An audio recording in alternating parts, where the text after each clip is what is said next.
Under the wide quilt of a summer night at Camp Half-Blood, the world feels as though it has exhaled and finally decided to rest. The air is warm but not heavy, the kind that wraps you without pressing down, carrying the scent of pine from the hills and salt from the Long Island Sound. Somewhere far off, an owl drifts between the cabins, its wings silent, its shadow only a passing ripple across the gravel paths. The campfire has long gone to embers, each coal breathing faint orange under a dome of stars, and the only sound is the steady hush of the tide touching the shore again and again, like it's telling a secret it can't quite bring itself to shout. In Cabin 3, Percy Jackson lies half awake in that soft hour between wakefulness and dream, when the mind slips its grip and starts painting strange pictures on the inside of your eyelids. He's used to the pull of the sea at night. It's always been there. The faint sense that the ocean is just outside the camp's borders, watching over him, waiting if he ever decided to run to it. But tonight feels different. The rhythm is sharper, insistent, like someone tapping a finger against glass. He turns over, adjusting his pillow, and that's when he feels it. Not the smooth cotton he's expecting, but the crackle of something stiff, thin, and edged. Sitting up, he pulls it free, and in the dim silver light spilling through the cabin window, he sees an envelope. Old parchment, edges singed, sealed with wax in the shape of a wave cresting over a trident. His name is on it, written in ancient Greek, his name, but not the way anyone alive writes it now. He knows that handwriting. Somehow, a shiver runs down his arm before he even breaks the seal. Inside is a folded scrap of paper that smells faintly of brine and smoke.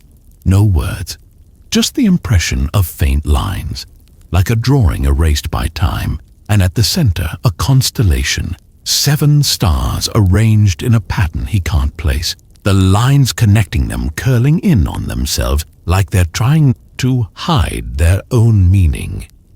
He stares at it until the stars outside blur into the image, until his breath slows and the paper feels heavier in his hands than it should. In the quiet, Percy thinks of the way Chiron once told him that not every quest is remembered. Some are kept off the record entirely, hidden for reasons the gods never explain. Their stories woven into whispers and half-memories that fade the moment you try to hold them. Some paths, Chiron had said, are meant to be walked without an audience. Percy always assumed that meant other heroes. That night, lying back down with the parchment still in his hands, he can't shake the thought that maybe Chiron meant him. The tide sounds closer now, the steady hush of it folding over itself like a voice just out of hearing range. Percy closes his eyes, but the moment he does, the sound turns to words, not clear enough to understand, but clear enough to know they're for him. A dream takes shape, and it's not the usual kind that feels like a jumbled movie. This one has weight, direction. He's standing on the same shoreline he walked earlier that day, but the sand is darker, the moon fuller, and far out beyond the breakers, a light bobs gently like a lantern lost at sea. It blinks in a pattern, 3 short pulses, 2 long, and Percy, in the dream, knows he's supposed to follow it. He wakes before he can. Outside, the stars are still up, but the first thin thread of dawn is unraveling along the horizon, and the pull from the water hasn't gone away. He tucks the parchment under his pillow and tells himself he'll figure it out later. But deep down, he already knows there won't be a later. The ocean isn't patient, not when it wants something, and whatever this is, it's not going to wait for him to decide. Somewhere out there, between the tide and the horizon, is a story he's already stepped into without realizing it. A quest the world forgot to write down, and one that's just started calling him home. And as the gulls begin to stir and the first wave of camp life wakes, Percy finds himself already walking toward the shoreline, the paper in his pocket and the sound of the sea growing louder with every step, carrying him straight into the call from the water, the call from the sea. The shoreline meets him like an old friend pretending not to have waited up all night. Sand still cool from the dark, water gently folding and unfolding as if testing the edges of morning, gulls not quite ready to complain at the sun. Percy walks with his hands in his pockets, the parchment warm against his palm, the night's strange dream clinging to him like mist. He doesn't come to the sea with questions.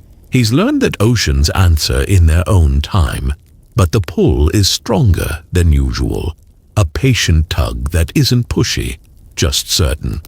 And it leads him past the canoes, past the pier that creaks like a sleepy door, to the place where the sound opens out and the tide has room to stretch. The sky is still lavender and gray, and the moon hangs stubbornly above the line of water like it signed up for overtime. Percy stands at the edge where the gentle foam reaches for his shoes and retreats, reaches and retreats, and he waits, not for a sign exactly, just for the feeling that this is the right place to stand. It comes slowly, like realizing you've been hearing a song for days without noticing. The hush grows rhythmic, syllables inside the swells, almost words curling back as soon as he leans to catch them. He doesn't ask what or why. He says softly, "I'm here." A small gasp of water laps his toes. The next wave brings something with it, no clatter of glass on rock, no dramatic surge, just a small, steady push, and then a clear bottle taps the side of his sneaker, as if it's been trying to find him for a very long time, and is relieved to be done with the trip. It's short and round, stoppered with tar-dark pitch, its glass faintly fogged from cold water and warmer air. Percy picks it up and feels it comes slowly, like realizing you've been hearing a song for days without noticing. The hush grows rhythmic, syllables inside the swells, almost words curling back as soon as he leans to catch them. He doesn't ask what or why. He says softly, "I'm here." A small gasp of water laps his toes. The next wave brings something with it, no clatter of glass on rock, no dramatic surge, just a small, steady push, and then a clear bottle taps the side of his sneaker, as if it's been trying to find him for a very long time, and is relieved to be done with the trip. It's short and round, stoppered with tar-dark pitch, its glass faintly fogged from cold water and warmer air. Percy picks it up and feels than the handwriting under his pillow. Letters he recognizes intellectually, but doesn't feel in his bones. As if whoever wrote them has been gone a long time, and the words are only now catching up. He breathes out and peels his eyes away from the page just to reset his own vision. Looks up long enough to see the sun send a single pale ribbon onto the water. When he looks back down, a new detail steps forward. The bottle's inner glass carries a faint ring of salt, the way a teacup remembers where the water line used to be, only this one makes a shape. A circle, broken at the top by a narrow passage. A channel that points not north or east, but inward. Not a map of coasts, a map of a place inside the water. The sea gives generous hints, but rarely explanations. Percy smiles despite himself, because the smile is easier than the jump his heart just made, and he says, "Okay." The word snips something in the air. It feels like a small agreement with a very large thing. Later, back in the cabin, He copies the sketch carefully. He doesn't try to darken the faintest lines. There's a part of him that thinks the map comes with a rule. If you force what's hidden to be obvious, it closes up. He adds only what he knows. He dots on the edge of the sound. A line for the pier. A notation for Percy standing here pretending he is not excited. He slips the bottle under his bed, stows the parchment fragment with the envelope, and heads to the big house with the hope that Chiron is awake and has already brewed the kind of tea that makes warnings easier to hear. He is, and he has. The centaur watches Percy read his expression from the doorway. A line for the pier. A notation for Percy standing here pretending he is not excited. He slips the bottle under his bed, stows the parchment fragment with the envelope, and heads to the big house with the hope that Chiron is awake and has already brewed the kind of tea that makes warnings easier to hear. He is, and he has. The centaur watches Percy read his expression from the doorway, then gestures him in, the big room still full of that mixed smell of pages and wood polish, and something herbal that never quite resolves into a name. Percy lays the paper on the table, watches the way the old light from the window seems to travel across the vellum like a tide of its own, and tells the story without dramatics, because the facts do enough work all by themselves. The envelope in the night, the dream with the lantern, the bottle tapping gestures him in, the big room still full of that mixed smell of pages and wood polish, and something herbal that never quite resolves into a name. Percy lays the paper on the table, watches the way the old light from the window seems to travel across the vellum like a tide of its own, that he'd rather keep asleep. I know of a story about an island, he says, and I know that stories become shy when we push them too hard.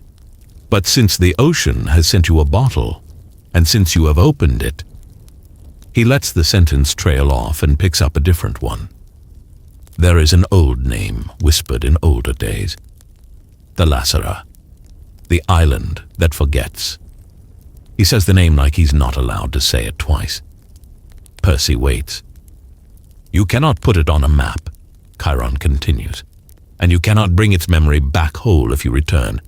That is the price it asks, and every hero who has sailed there has paid it, some gladly, some not. Its purposes are not cruel. They are only particular. You go to Thalassara to give up what you cannot carry, and to receive what you did not know you needed. If you survive. The last sentence sounds heavier than he means. Percy studies the lines on the paper as if they'll steady him. If no one remembers going, he says, how do we know anyone ever did? Chiron's eyes crease at the corners. We don't. We only know that sometimes a camper wakes with salt drying on the windowsill and a feeling of peace that does not come from any victory they can name. We know that sometimes a trinket appears, an old coin, a shell, a stone with a hole through it, and the owner cannot say how it came into their life, only that it belongs to them as certainly as a scar. His gaze drops to the stars on Percy's page, and we know that there are patterns that do not match any sky we can see, and yet they persist. A breeze lifts the corner of the map and sets it down again. Chiron adds, if you go, you should not go alone. Percy nods because that part was always obvious to him in a way it isn't to other heroes. Annabeth sees what he misses. Grover hears what he can't. We know that sometimes a trinket appears, an old coin, a shell, a stone with a hole through it, and the owner cannot say how it came into their life, only that it belongs to them as certainly as a scar. His gaze drops to the stars on Percy's page, and we know that there are patterns that do not match any sky we can see, and yet they persist. A breeze lifts the corner of the map and sets it down again. Chiron adds, "If you go, you should not go alone." Percy nods, because that part was always obvious to him in a way it isn't to other heroes. Annabeth sees what he misses. Grover hears what he can't. And tighten just a fraction in that way, that means new puzzle accepted.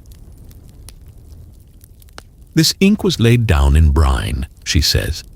"Not a brush. A fingertip dipped in seawater and salt, maybe. Old trick. Fades slower than you'd expect." She traces near the 7 stars without touching them. "Not our sky," she says. "Not Orion, not Cassiopeia, not anything I've charted from the cabin roof. Could be seasonal, could be disguised, could be the kind of sky you only see from a place that doesn't like being seen." She glances up. "Where did you get this?" he tells her. When he finishes, she rests her elbows on the desk and cups her chin in her hands, thinking with her whole face the way she always has. "You want to follow it," she says, not a question. "Yeah. You know we might not remember." "I know. And you still want to go." Percy waits for the dramatic music. "You want to follow it," she says, not a question. "Yeah. You know we might not remember." "I know. And you still want to go." Percy waits for the dramatic music that never arrives and says simply, "It feels like it called me before I knew we were listening." Annabeth's mouth softens in that way that means she's already building, already calculating problems and solutions. "We take Grover." That never arrives and says simply, "It feels like it called me before I knew we were listening." Annabeth's mouth softens in that way that means she's already building, already calculating problems and solutions. "We take Grover," she says. "We take a boat you can talk to, so we're not guessing currents. We leave at dawn, and we tell exactly one person who will understand and not try to stop us." She means Chiron.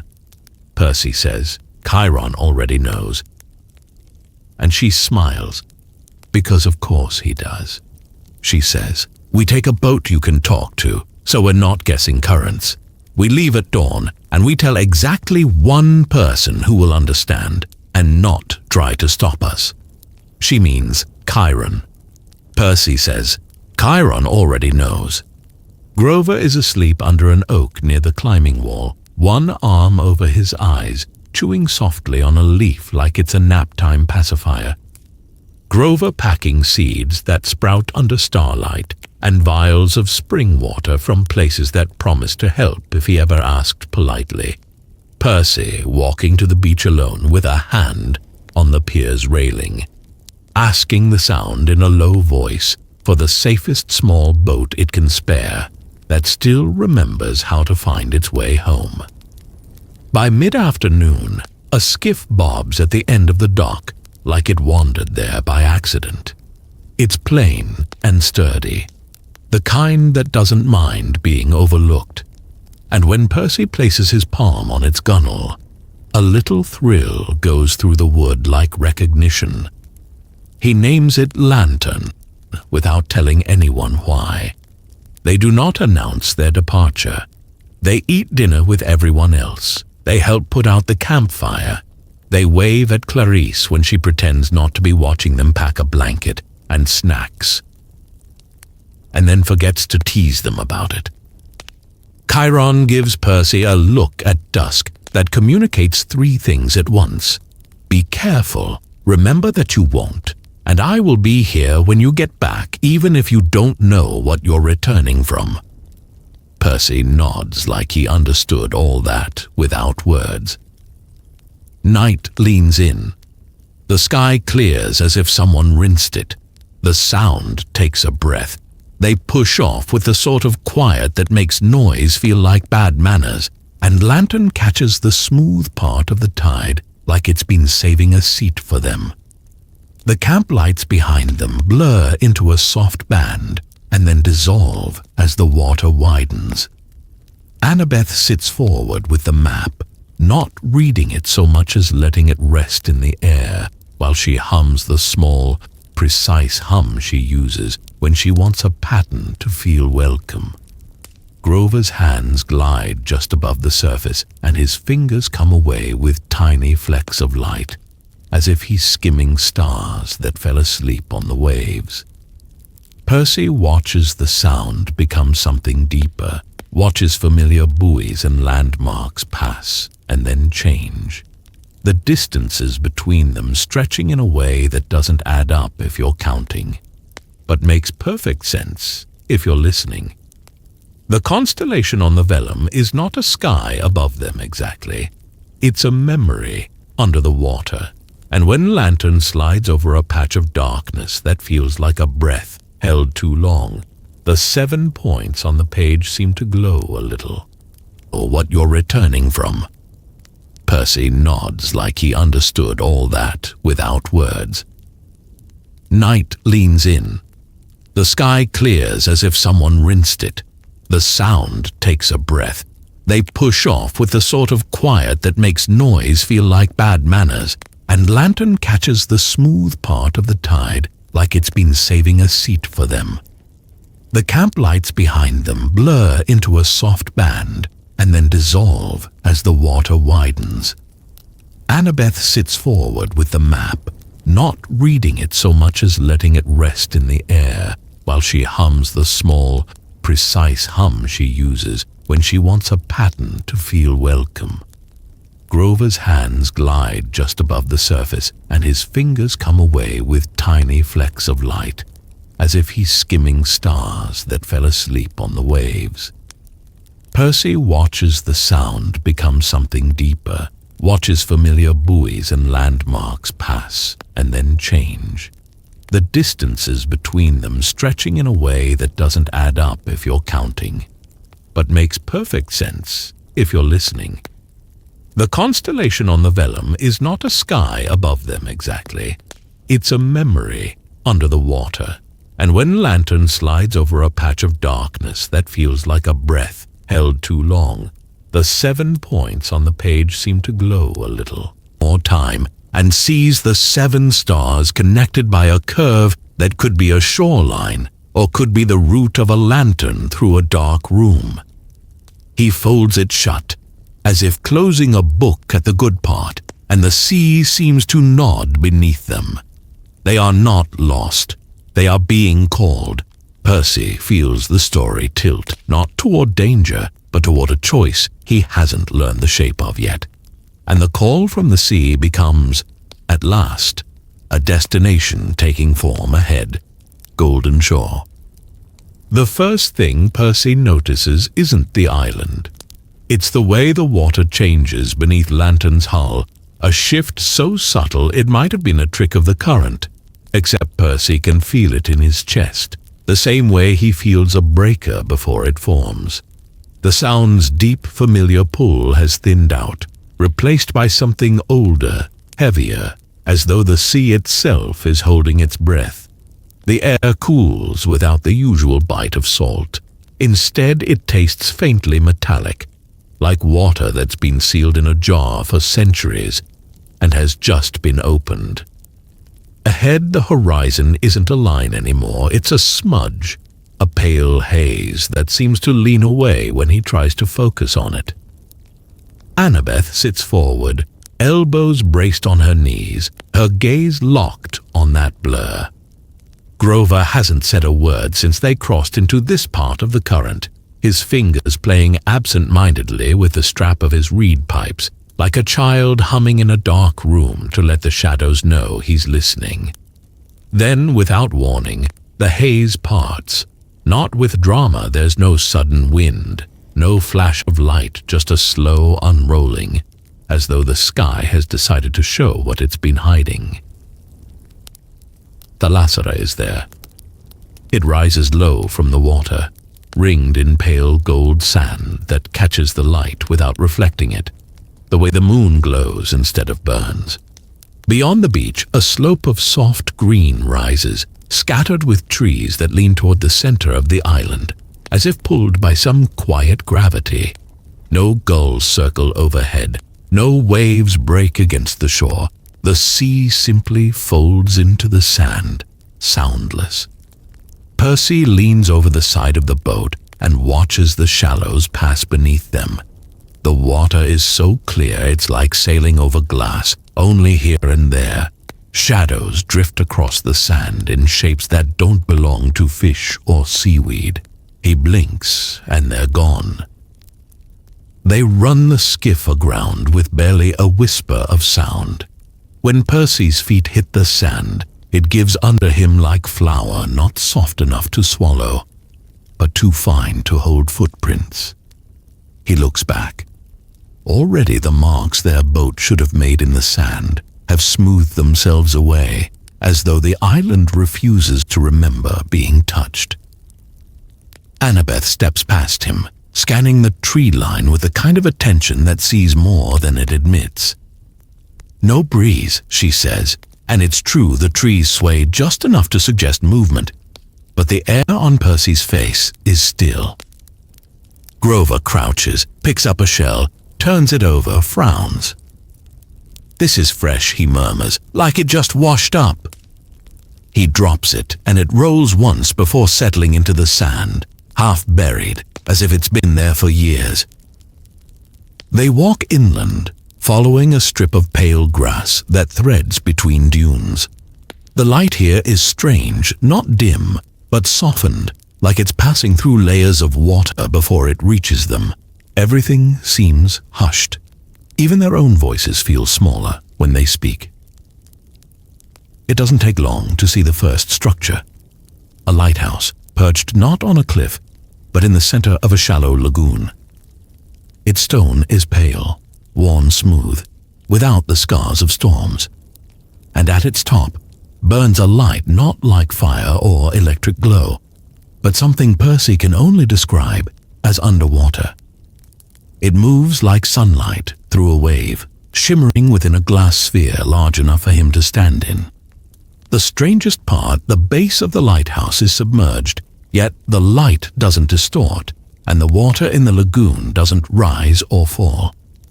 It just waits. "Not natural," Annabeth murmurs, though her tone carries more wonder than warning. There's only one way forward, a narrow strip of stone bridging the lagoon. The moment Percy steps onto it, he feels the shift in the water below. The tide surges up, rushing toward the base of the bridge, but when he glances over the side, it freezes mid-motion, a suspended wave holding its shape without spilling over. He can see fish trapped within it, hanging as if carved from glass. Their fins spread in strokes of motion. They never finish. Grover breathes out, the sound too loud in the stillness.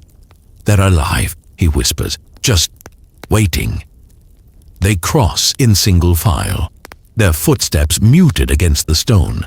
At the other side, the sand changes darker, finer, and warmer, though no sunbeam seems to touch it. Here, etched into the face of a low rock, is something Percy hasn't seen in years. Graffiti from demigods. Some names he doesn't recognize at all. Others make his breath catch. Zoe Nightshade, Bianca D'Angelo. Even one in looping, confident script, Luke Castellan. Beside Luke's name is a phrase in ancient Greek Percy translates without thinking. Not all debts are paid in coin. He kneels, running his fingers over the grooves. The carvings don't feel fresh, but they're sharp, untouched by erosion. "If no one remembers coming here," Percy starts, and Annabeth finishes, "then these shouldn't still be here." Her eyes are distant. "Unless the island remembers for us." Grover points to a line of faint light threading through the grass ahead. At first Percy thinks it's moonlight, but it pulses softly, like the bioluminescent plankton he once saw in the Keys. The glow outlines a trail leading deeper inland, toward a cluster of trees so dense they seem woven together. They follow, each step accompanied by the quiet sensation of being noticed. Not watched. Exactly, the feeling is subtler than that, like walking into a room that still remembers someone you've never met. The trees arch over them, branches tangled into a living tunnel.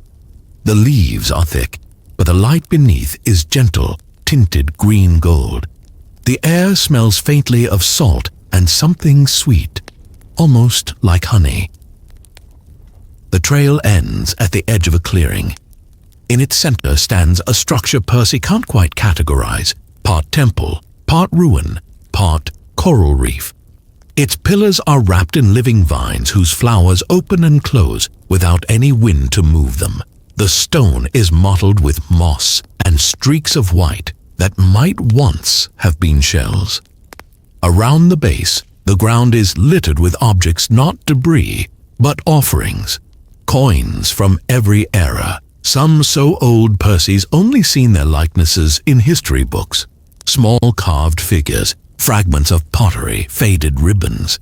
Each item looks carefully placed, not dropped.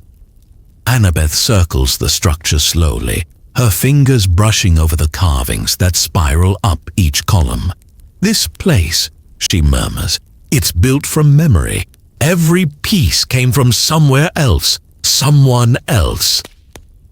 Grover stops beside a half-buried lyre missing half its strings. "Some of these have been here longer than the gods," he says quietly, and Percy knows it's not just a figure of speech. The hush deepens, then a voice, neither male nor female, drifts across the clearing. "Travelers, you have come far, though you will not remember the road." They turn.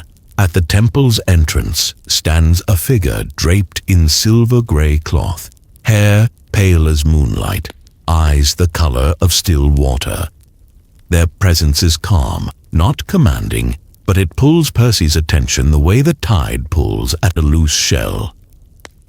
"I am the keeper," they say, "the one who tends what is left behind." They gesture toward the offerings at their feet. Every traveler leaves something here, a memory they can no longer carry, a story that would sink them if they kept it. Annabeth's voice is respectful. "What happens to them?" "They stay," the keeper replies.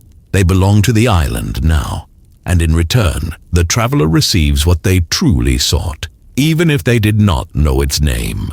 Their gaze settles on Percy. "You carry the sea in your blood, yet you hold more than you should. The tide cannot flow if the shore clings to every grain of sand."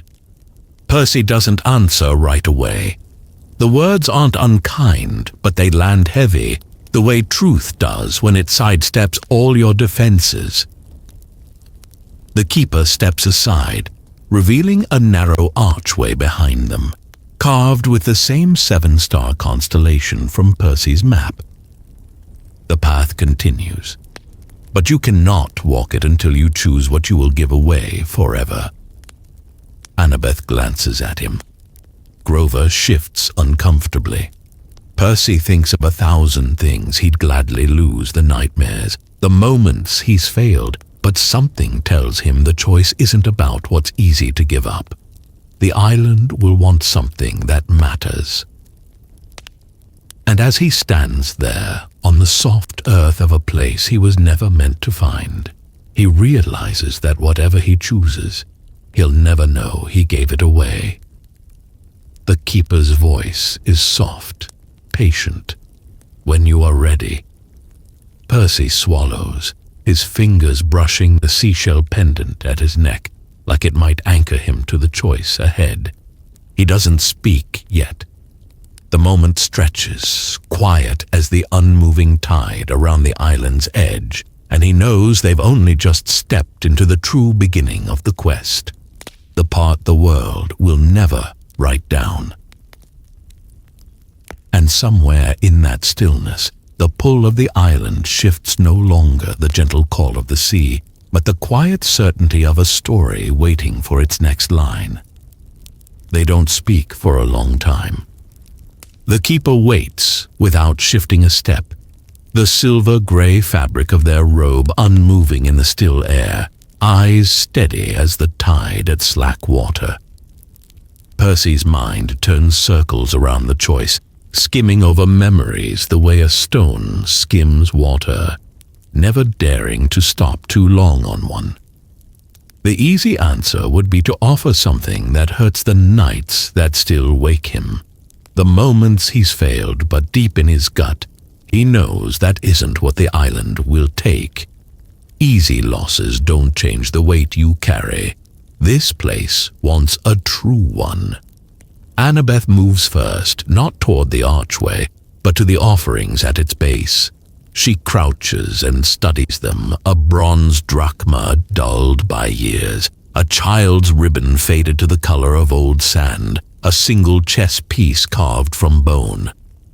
"These are anchors," she says quietly, "pieces of people. Leave one, and you'll walk lighter, but the space it leaves will never fill." Grover's fingers tighten around the strap of his reed pipes. "How do you know it's worth it?" he asks. The keeper answers before Percy can. "You don't." Percy closes his eyes and listens to the steady hush in his blood, the sea speaking the way it does when he stops trying to hear it. 1,000 faces pass through his mind, his mom, Grover, Annabeth, the friends he's lost, and then it lands on something smaller, almost ordinary. A late summer afternoon on the fire escape of his old apartment, sitting beside his mom as she read aloud from a battered paperback, the smell of blue chocolate chip cookies cooling on the windowsill. He was 10. There had been no monsters that day, no quests, just the sound of her voice and the hum of the city.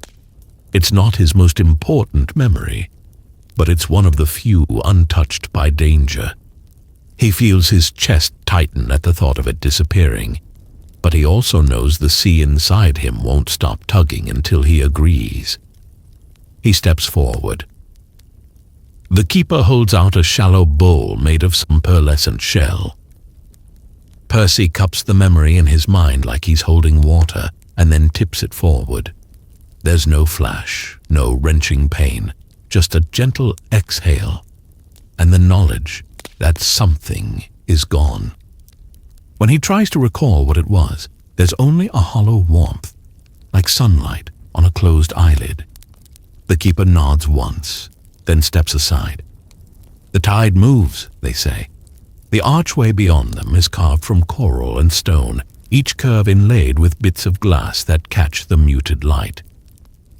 As Percy, Annabeth, and Grover pass under it, the air changes cooler, denser, tinged with the faint mineral smell of water pressed through rock. The trail narrows into a passage flanked by smooth walls, leading them to the edge of another shore. But this one isn't like the beach they landed on.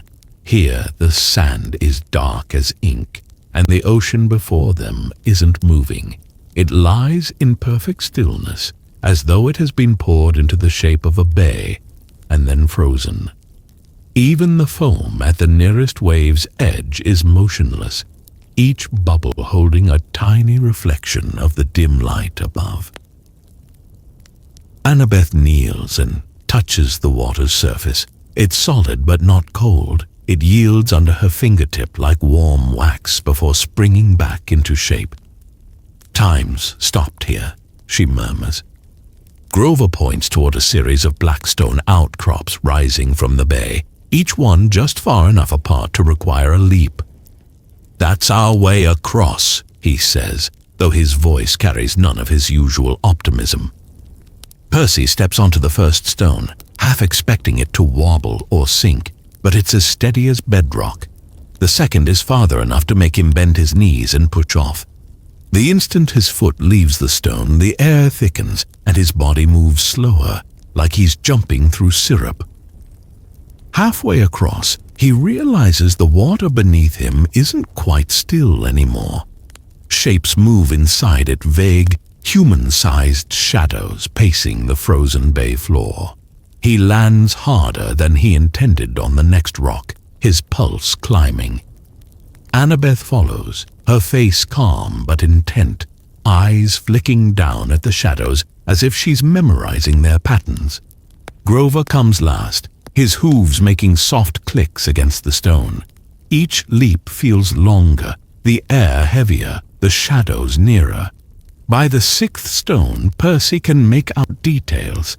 The curve of an arm, the tilt of a head, the faint glimmer where eyes should be. They walk the same slow circles over and over, never looking up until one does. Its gaze meets Percy's through the water, and for a moment his lungs forget what to do.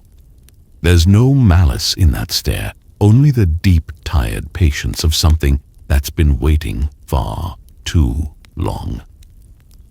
They reach the far side. The instant Percy steps onto the black sand, the water behind them releases a single ripple, as though the bay is sighing. Ahead, the trail picks up again, lit by the same pulsing glow from before, leading into a grove where the trunks of the trees spiral in slow motion, the movement almost too gradual to see. Somewhere deep inside, Percy knows they've passed the threshold the island has accepted their offering, and now the true path is opening. No one speaks. Words feel too sharp here. They just keep walking, letting the silence carry them forward. And though Percy can no longer remember what he gave up, the emptiness it left in him makes space for something else, the faint, certain feeling that this story has been waiting for them far longer than they've been chasing it. And with that quiet certainty, they follow the glowing path deeper inland, toward the next mystery waiting in the heart of Thalassara. Leaving the black shore behind feels like stepping from one dream into another, the sand giving way to earth that is springy underfoot, threaded with roots that seem to shift their grip as if making room for each step. The glowing trail they've been following curves between massive tree trunks streaked with white and silver, like they've been touched by moonlight for centuries. Vines hang in soft curtains, swaying without any wind, and through them Percy catches glimpses of shapes moving just beyond his line of sight, tall, thin, gliding, never close enough to make out clearly, but always angled just enough to suggest they are watching. The air is warmer here, layered with scents that clash but somehow blend. Salt, crushed leaves, and something faintly metallic, as if the place has been breathing in the ocean and exhaling it back for 1,000 years. No one talks much. Even Annabeth's usual running commentary has gone still, though Percy can tell she's memorizing every turn and landmark with that instinctive cartographer's brain of hers. Grover hums softly under his breath, an old satyr traveling tune, the kind that's meant more to reassure the trees than the people walking through them. Eventually, the path widens into a space that feels like it's been waiting for them.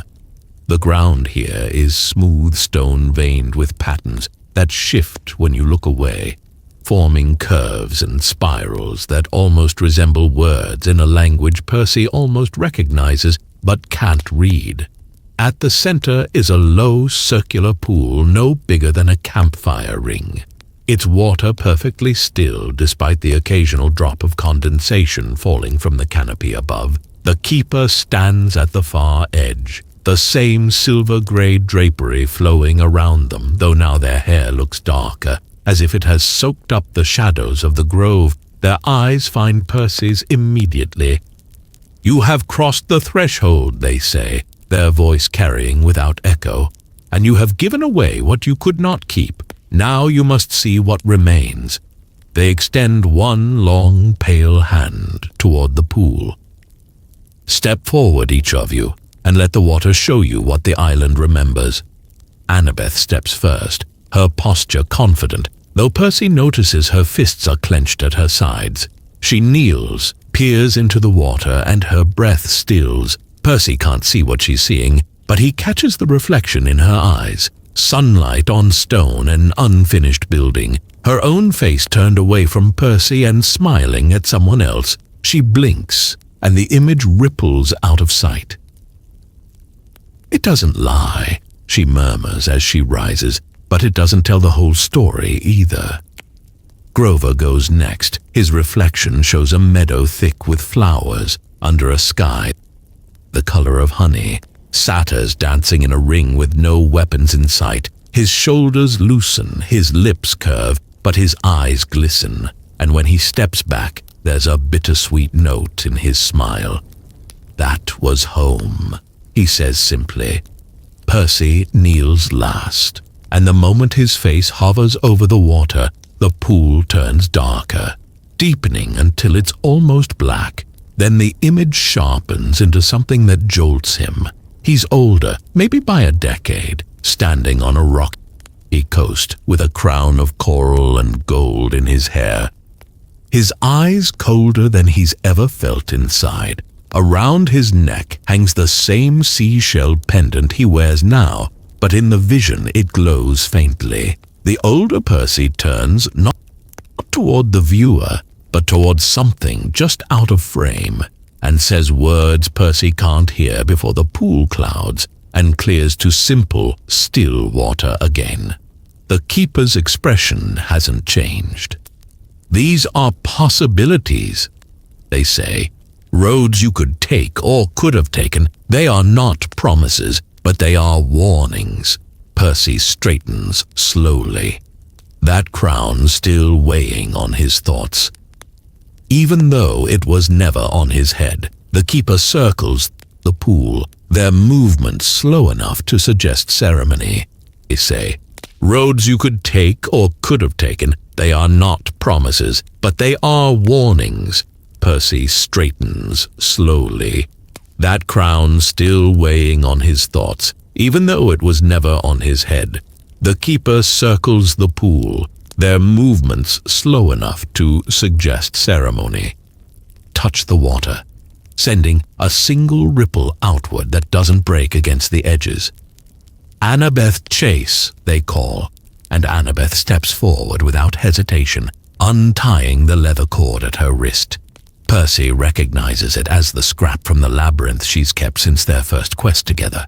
"This was mine," she says softly, "but it's also his, and Grover's, and the camp's. Every part of it came from more than one person." She drops it into the pool, where it sinks without a sound. "Grover Underwood," the keeper says next, and Grover reaches into his satchel, honey, pulling out a single acorn, its shell marked with careful carvings that looked like tiny vines. "From the first tree I ever planted that took root," he explains. "I didn't grow it alone." He lets it fall, and the water swallows it gently. "Percy Jackson," the keeper says at last, and Percy's fingers go to the pendant at his neck before stopping. No, not that. His eyes drift to his pocket where the map fragment lies, and for a moment he wants to hide it. But he knows the keeper isn't asking for an object to steal his quest. They're asking for something true, something more than his. He takes out Riptide, clicks it into pen form, and stares at it in his palm. "This was always given back to me," he says, remembering how many times the sword has returned after being lost. "It belongs to more people than I can count." He sets it in the water, and instead of sinking, it drifts just below the surface, glowing faintly before fading from view. The keeper dips their hands into the pool, then lifts them slowly, and between their palms the water shapes itself into a sphere.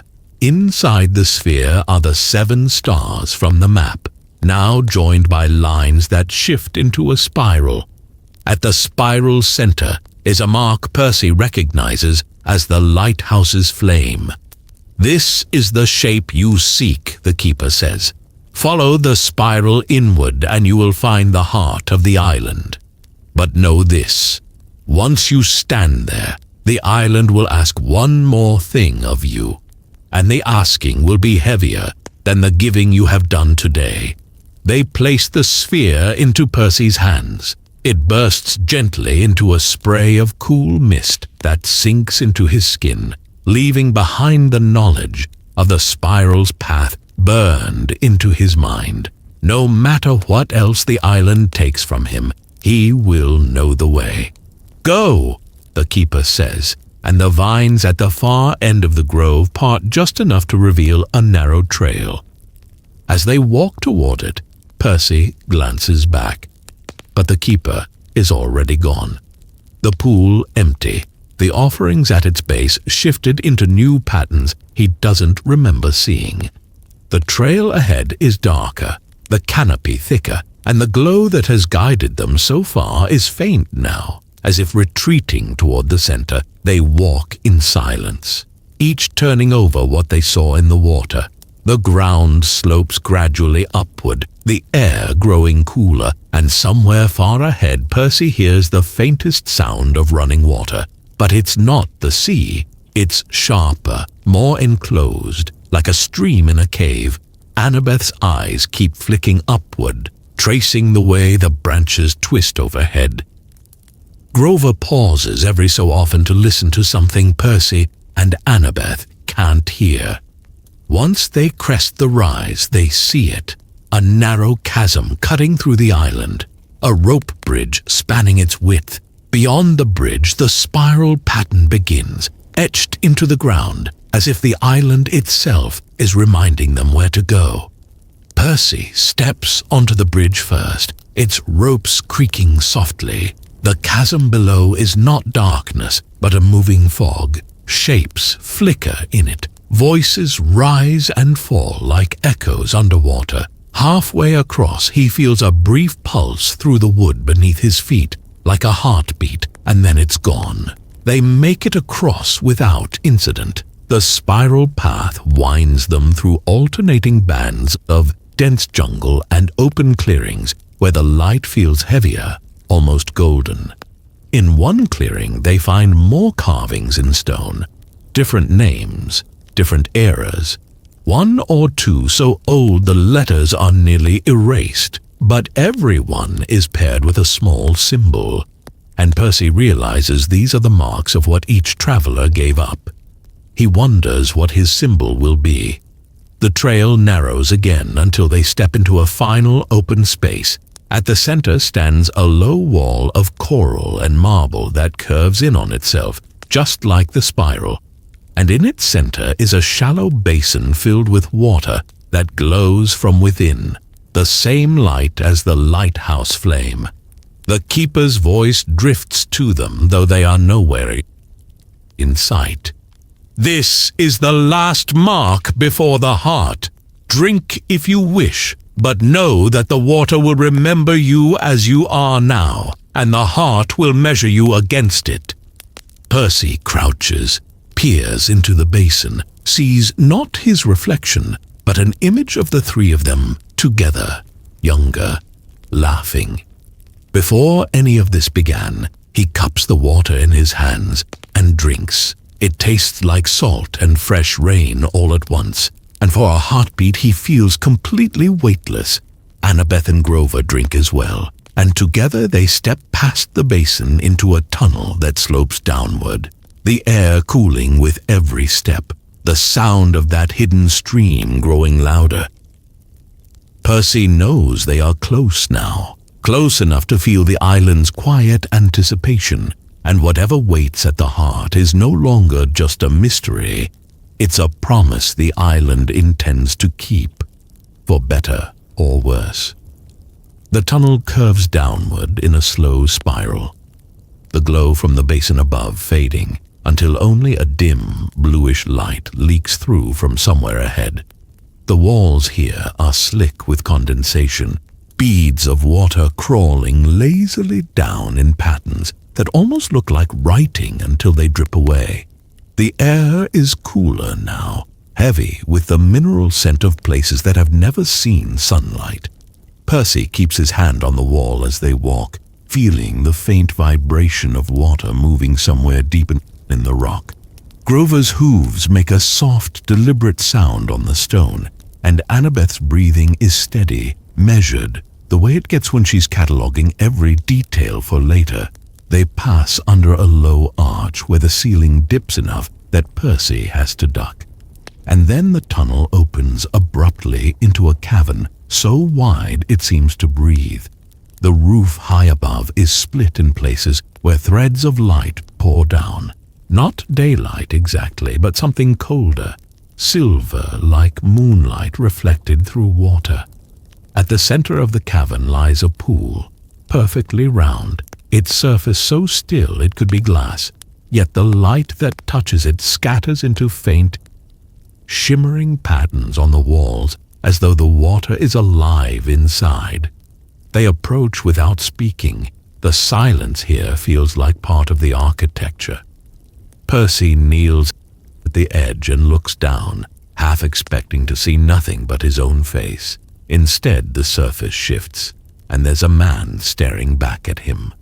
Older, maybe by 10 years, shoulders squared, wearing armor worked from coral and bronze, eyes that have seen more winters than Percy has lived, his mouth set in a line that could be resolve or weariness, and around his neck hangs the same seashell pendant. Only in this reflection it glows faintly with a light that seems to come from within him.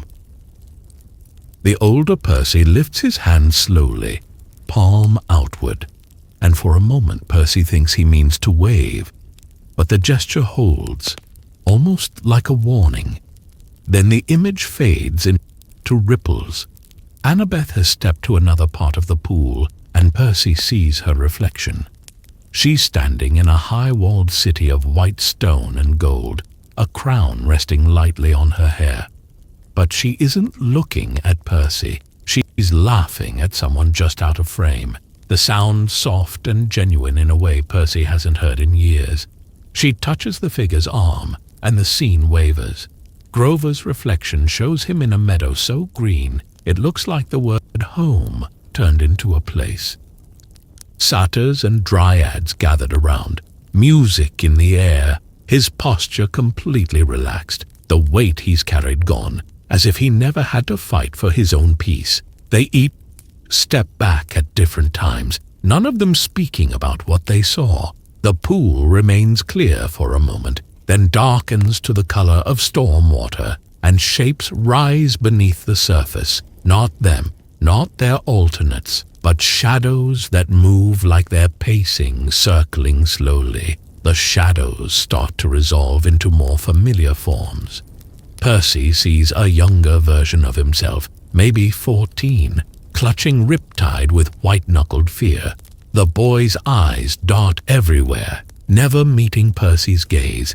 Annabeth sees herself at 12, sitting alone at the end of a bunk, maps scattered around her but no one else in the room.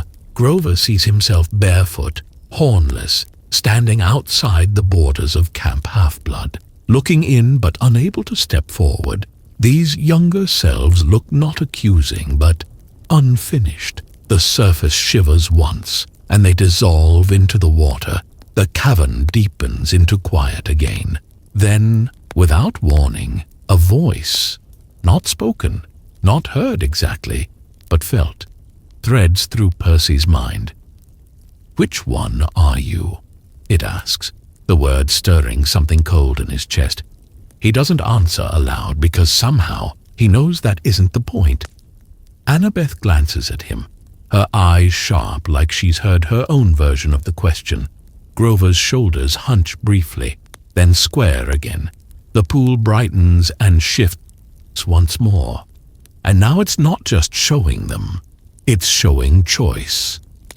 3 scenes ripple across the surface like panels in an ancient mural.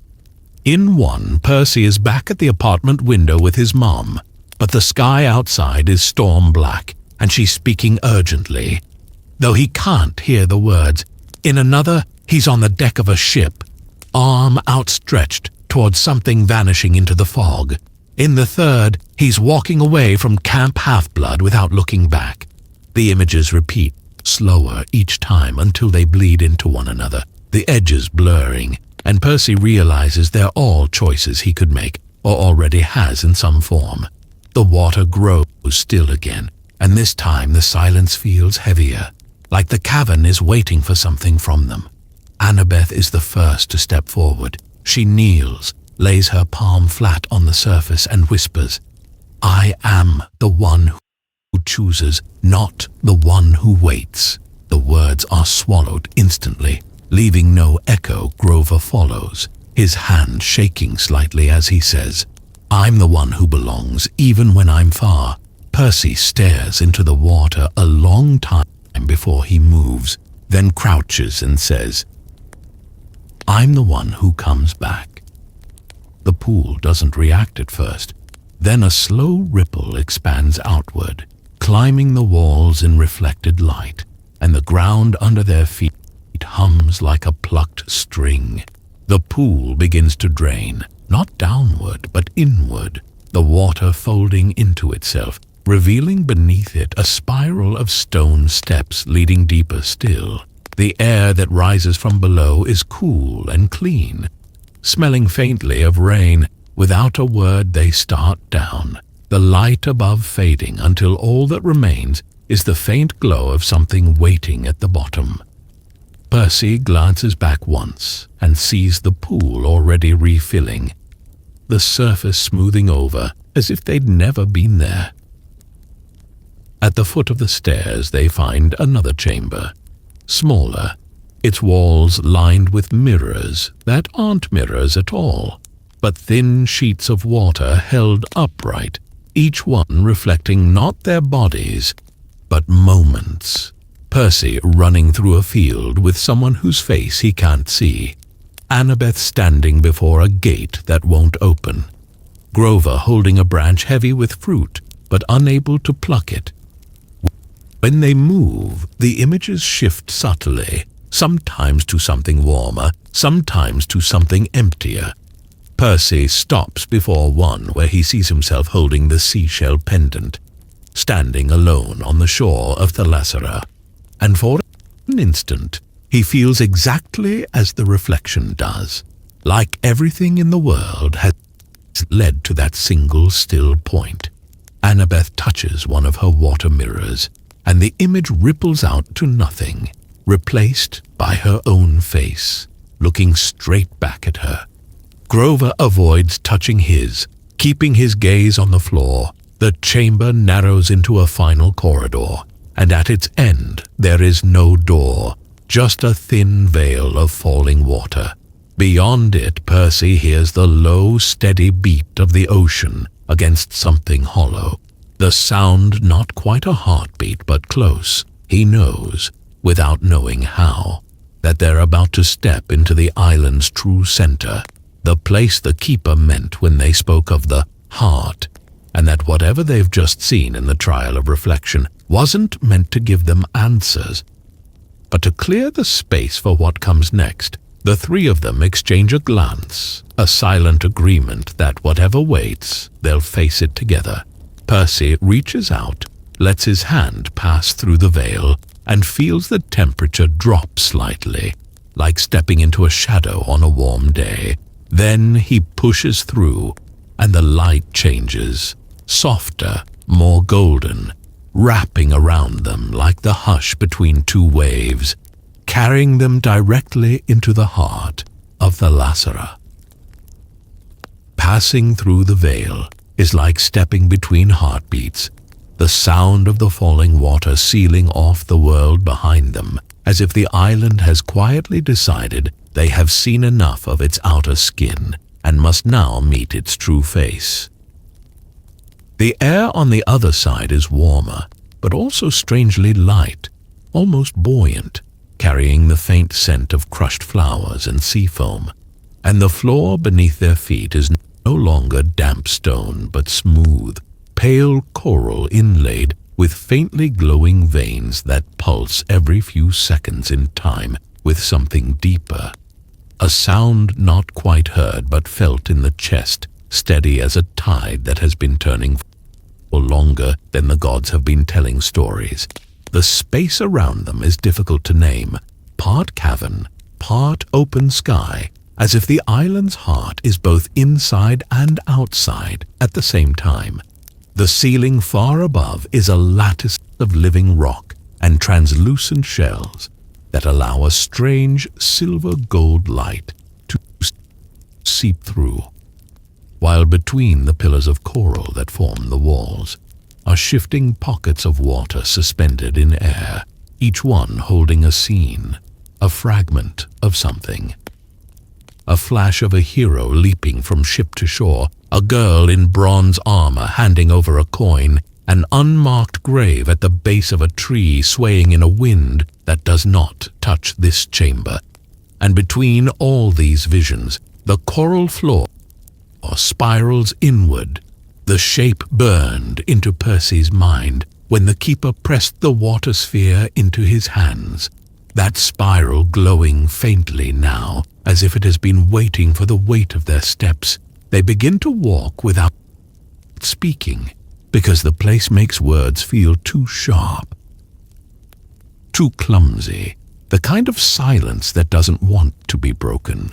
And as they step from curve to curve, the space shifts, not violently, not even noticeably at first, but in ways that only become clear if you look back and realize the path behind you is not the same as the one you stepped onto moments ago. Shells that were blue are now white. A suspended water pocket that once showed a storm now shows calm seas under moonlight. Percy feels the subtle press of memory at the edges of his mind, like the island is testing the walls of his thoughts, brushing past the empty place where his mother's voice on that summer afternoon used to live. Annabeth walks slightly ahead, her gaze darting between the spiral beneath them and the moving pockets of water, absorbing every detail as if she could memorize her way back here. Grover lags a little behind, his attention on the living coral itself, his fingers brushing it lightly as if in greeting. And then the spiral path narrows just enough that they have to walk in single file, leading them toward a space where three shapes stand waiting, not statues, not quite living, each formed of coral and shell and the clear green water of the shallows. Their outlines shift subtly with the rhythm of the island's heartbeat. One leans slightly forward toward Percy, the second angles toward Annabeth, her gaze darting between the spiral beneath them and the moving pockets of water, absorbing every detail as if she could memorize her way back here. Grover lags a little behind, his attention on the living coral itself, his fingers brushing it lightly as if in greeting. And then the spiral path narrows just enough that they have to walk in single file, leading them toward a space where three shapes stand waiting, not statues, not quite living, each formed of coral and shell and the clear green water of the shallows. Their outlines shift subtly with the rhythm of the island's heartbeat. One leans slightly forward toward Percy, the second angles toward Annabeth, the third toward Grover. No faces, no weapons, but each radiating an intent so specific it's almost tangible.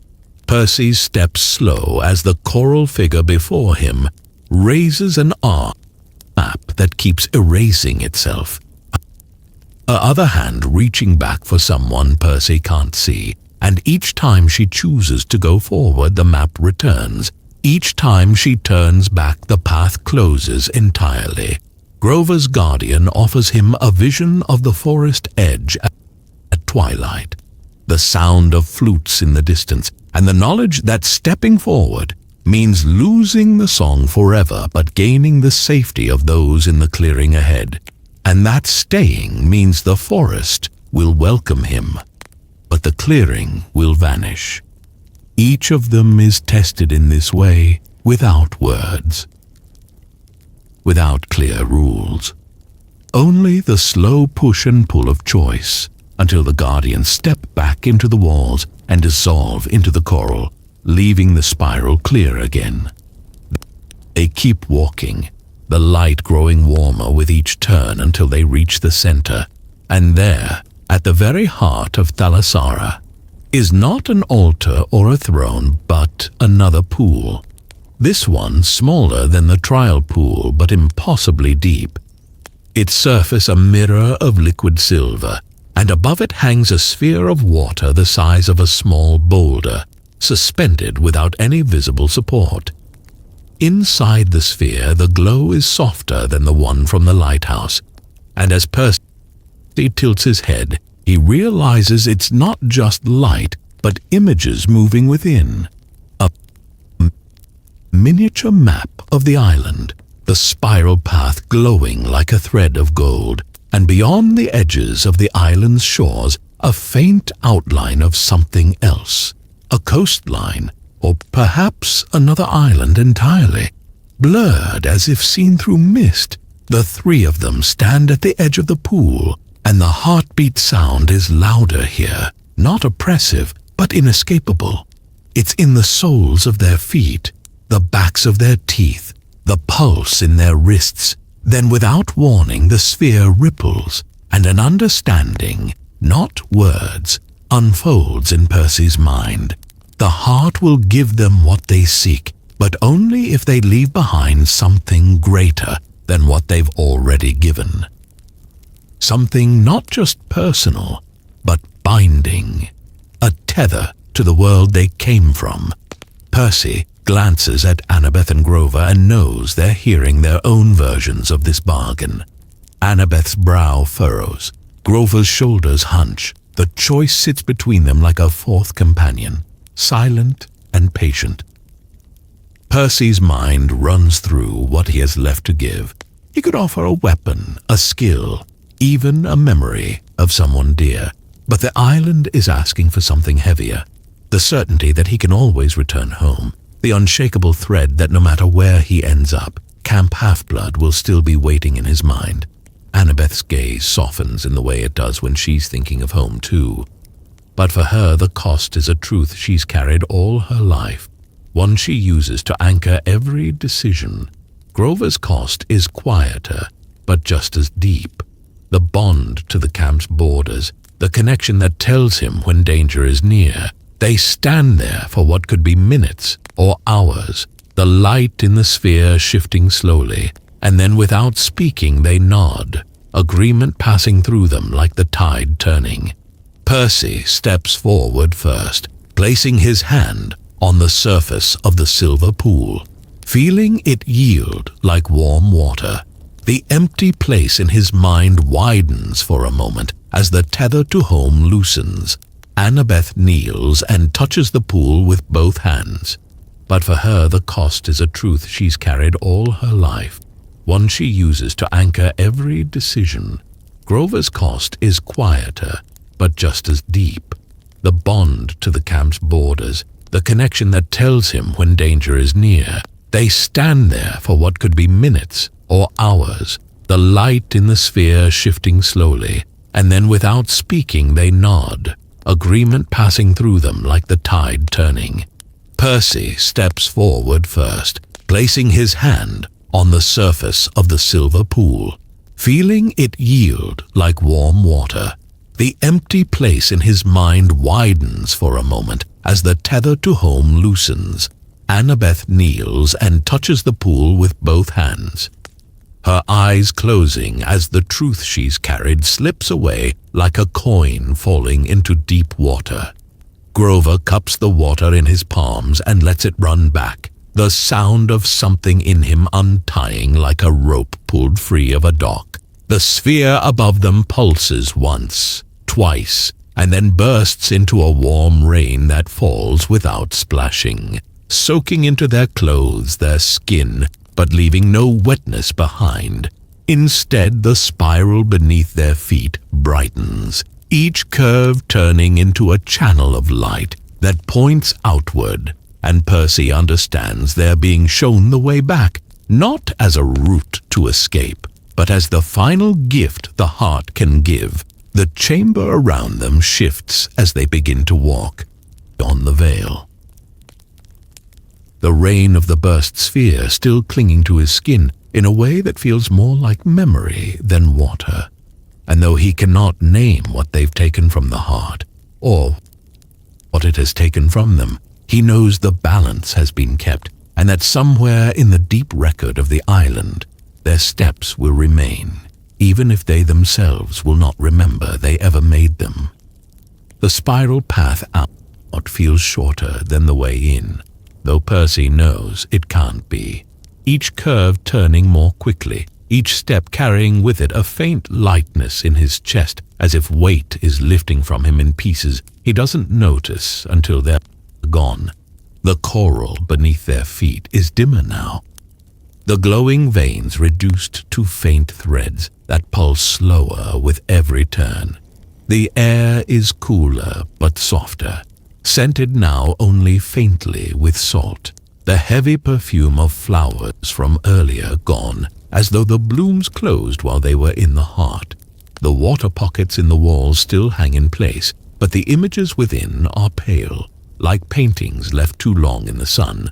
He can still make out shapes: a hand passing a seashell, a face turned in mid-laugh, a boat sliding across glass-still water. But when he tries to focus on any one of them, his mind slips, unable to catch hold. Annabeth glances at them too, but with less intensity than she would have hours ago. And that tells Percy the erasing has begun.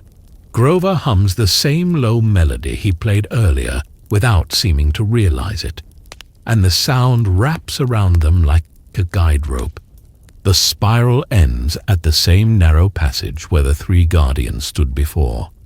But now the coral shapes are gone.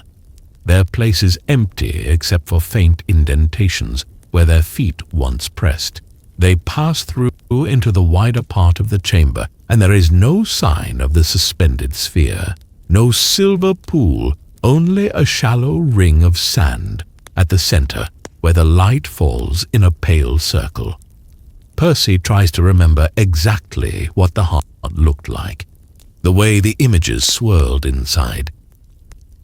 But the details are smudged, like wet ink. The sound of the island's heartbeat has faded to a memory of a memory, more a feeling in his bones than an actual rhythm. They move on without speaking, through the tunnel of coral pillars and waterlight, and when they emerge through the veil of falling water, the sensation is like waking mid-dream, the shift in air and light telling them something has ended, even if they can't say what.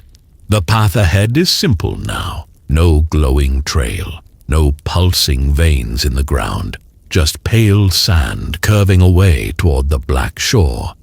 As they walk, Percy notices the sand no longer swallows their footprints the instant they're made. It holds them for a few seconds before smoothing over, as if the island's grip on them is loosening. The lighthouse in the shallow lagoon still stands, but its flame is faint, not the brilliant underwater light from before, more like the last coal in a fire. The tidal cave beside it is empty, the water moving at a normal rhythm again, fish darting through without freezing in place. Grover pauses at the edge of the lagoon, looking back toward the grove they left, his mouth half open as if to say something. Then he just shakes his head and smiles faintly. "Pretty place," he murmurs. Though the words sound like he's saying them to convince himself, Annabeth doesn't respond, just adjusts the strap of her bag and keeps walking. The pier where Lantern is tied waits in quiet water, the boat shifting gently with the tide. Percy runs a hand along the gunwale and the wood hums back at him, a tiny vibration of recognition, or maybe that's just the breeze. They push off with a single stroke, and the current takes them without needing to be asked. The island falls behind quickly, its outline softening into haze, until Percy can't tell where sand ends and sky begins. The water is impossibly calm, so flat it mirrors the sky perfectly, making them feel as if they're sailing through clouds. Now and then Percy catches flashes in the water, shapes like those he saw in the frozen bay, moving just under the surface, but when he leans closer, there's nothing but ripples of light. Annabeth traces the same constellation over and over in the air beside her, not seeming to realize she's doing it, a pattern Percy almost recognizes but can't name. Grover dips his fingers into the sea and brings up drops that glow for a moment before fading. The sky begins to deepen toward evening, streaks of rose and gold across the horizon, the kind of slow sunset that feels outside of time. Percy leans back and lets the motion of the boat and the steady hush of the water carry him somewhere between waking and dreaming. And in that half-place he thinks he hears voices, one like the keeper's, low and clear, one like a friend whose name he can't recall, speaking words he can't hold on to. He tries once to focus, but it's like chasing foam on the tide. The moment he reaches for it, it's gone. Night folds over them, the stars bright but slightly blurred, their edges smudged as though someone has drawn them in soft charcoal. Percy tries to count them, thinking maybe one will match the constellation from the map, but each time he gets near the last point, the first one fades from his mind. The hours pass in silence, lantern gliding with the same easy certainty it had on the journey out. Sometime in the early hours, a faint mist rises from the surface, curling around them without dampening, and through it Percy sees shapes on the horizon, tall masts, trees.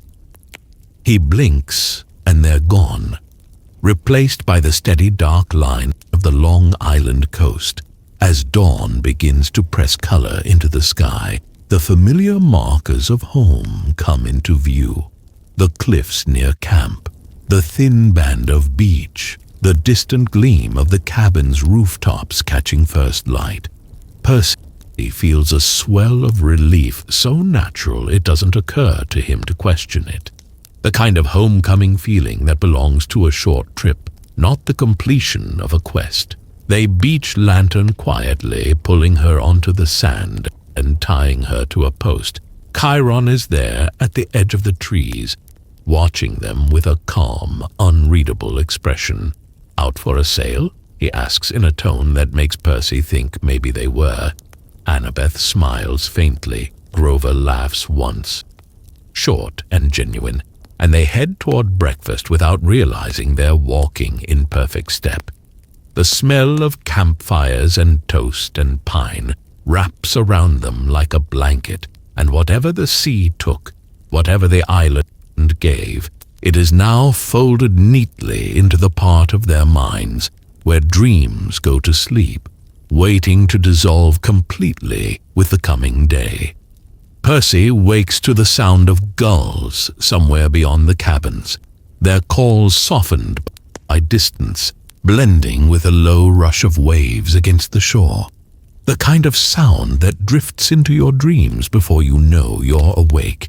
And for a long moment he doesn't move, letting the warm weight of his blanket and the pale gold light spilling through the window keep him anchored in that space between sleeping and rising.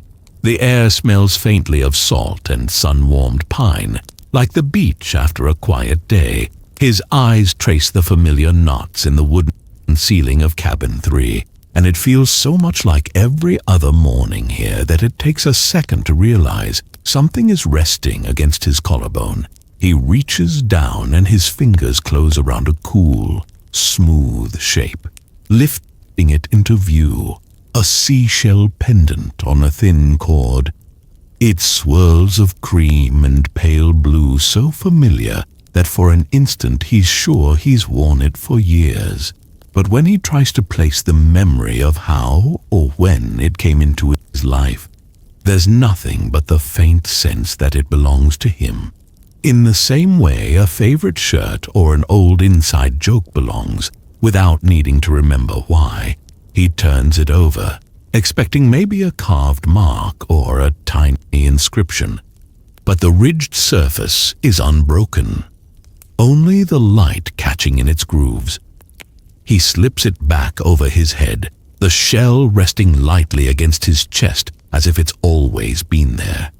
Sitting up, he swings his legs over the edge of the bed, his feet brushing the rug worn soft from years of sand and salt water. Outside, the camp hum has already begun. voices somewhere near the stables, the thwack of arrows finding targets, the splash of a canoe paddle dipping into the sound. Pulling on his shirt and stepping into the morning, Percy feels the sun on his face and the faint grit of sand caught in the breeze. Annabeth is on the steps of the big house, a notebook open on her knees, though she isn't writing, just absently tapping a pencil against the paper, her gaze distant, like she's half listening to a conversation no one else can hear. She glances up as he passes and smiles, a small one, but it reaches her eyes. "Sleep well?" she asks, the question light, as though the answer isn't really what matters. He nods, thinking to mention the pendant, but the thought slides sideways in his mind before he can shape it into words. Grover appears from behind the strawberry fields, carrying a bundle of herbs, dirt clinging to his hooves, his grin easy, like they'd only been apart since yesterday. Percy tries to think of the last time he saw him, but the memory blurs before it can form. Chiron steps into the doorway behind Annabeth, a steaming mug in his hand, his eyes meeting Percy's for just a moment too long.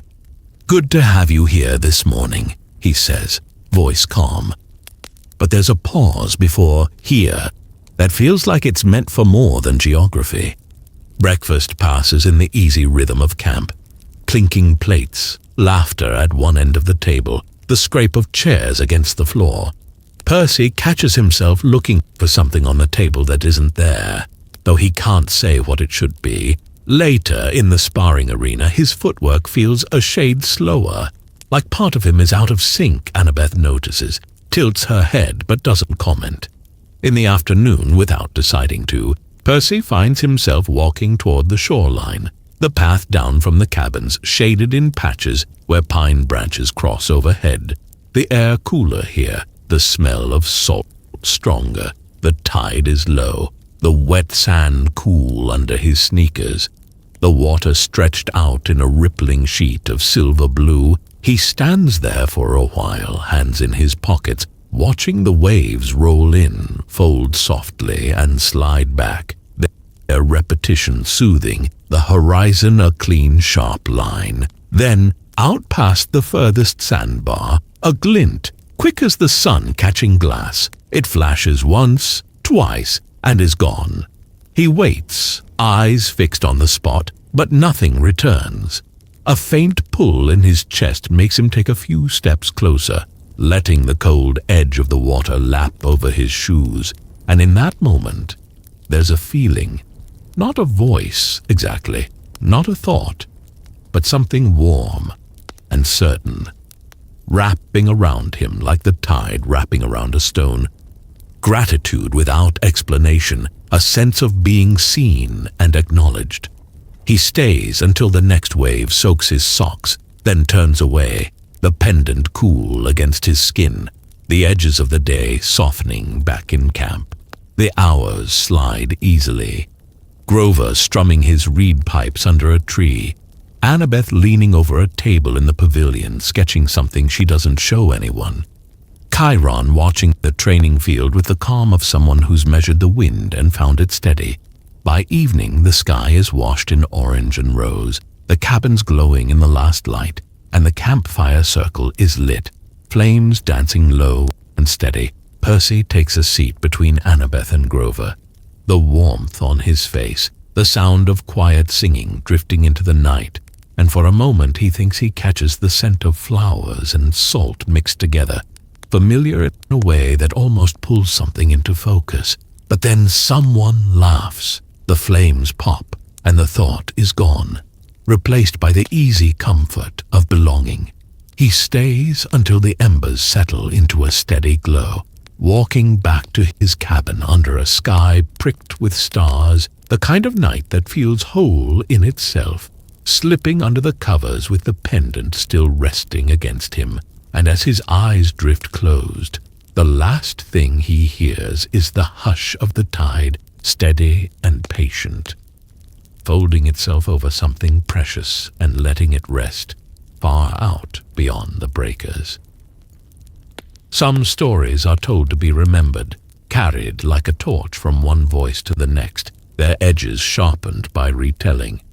But some, Percy thinks as he walks the quiet shoreline the next evening, are meant to dissolve, to sink down into the places no one maps, their truth living only in the feeling they leave behind. The sun is low, painting the water in long strokes of golden rose, each wave folding over itself with the same patient rhythm it's had since before he was born. The sand cool under his feet now that the day's heat has slipped away. Gulls wheel high above, their cries distant enough to blend with the hush of the tide. He stops at the edge where foam reaches and retreats, the pendant resting lightly against his chest, and he doesn't know why, but it feels like the right place to stand. The horizon is a clean line, the kind of view you could look at for hours without realizing time has passed. And for a moment, Percy closes his eyes, letting the sound and the scent of the sea fill the spaces where thought usually sits. Something in him shifts, not a memory surfacing, not a sudden flash of clarity, but the quiet certainty that somewhere out there, beyond the reach of even the gods' charts, is a place that knows his name, and will keep it safe even if he forgets it himself. The wind lifts gentle and salt-sweet, brushing his hair back, and with it comes a faint, wordless warmth, the echo of gratitude that has no source he can name. He opens his eyes to find the light has changed, the sun balanced just above the horizon, casting the world in that soft, golden haze where everything looks touched by a dream. Behind him camp stirs, voices calling, laughter drifting on the breeze, the comfort of a place that feels whole without needing to be explained. He turns back toward it slowly, taking one last look at the water, and in that glance, there's a flicker on the horizon, too quick to be certain of, like sunlight catching a wave far out at sea. He doesn't wait for it to happen again, just smiles faintly.